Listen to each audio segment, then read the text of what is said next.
ஏற்கனவே நிறைய வாட்டி டிவியில் சொல்லியிருக்கேன். 2010 ஃபர்ஸ்ட் பேட்ச்சு.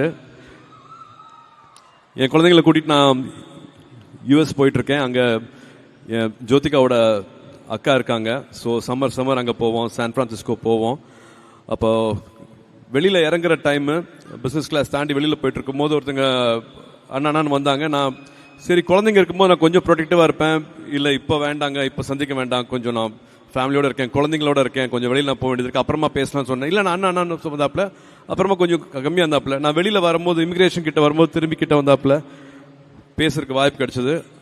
அண்ணா நான் 2010 ஃபர்ஸ்ட் பேட்ச் யோகி அண்ணா அப்படின்னாப்புல. என்ன யோகி அப்படின்னு என்ன இங்கன்னா, ஆமாம் நான் இங்கே ஒரு கன்சல்டன்சிக்காக வந்திருக்கேன், கூப்பிட்டுருக்காங்க.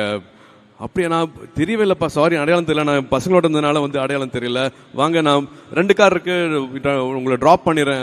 இல்லை நான் பரவாயில்ல, நான் எனக்கு ஒரு லிமோசின் வெயிட் பண்ணுது, நான் அதில் போயிடுவேண்ணா அப்படின்னாப்புல. ஸோ அதுதான் மாற்றம். 2010 பேட்சில் சொன்னது அவ்வளோ சந்தோஷமாக இருந்தது. குழந்தைங்களுக்கு ஜோக்கெலாம் அறிமுகப்படுத்தினேன். அந்த மாதிரி ஒரு சந்தோஷம் எனக்கு வேறு எதுவுமே சொல்ல முடியல. படங்கள் வெற்றிகள்லாம் தாண்டி அதோட சந்தோஷம் வேற மாதிரி இருந்துச்சு.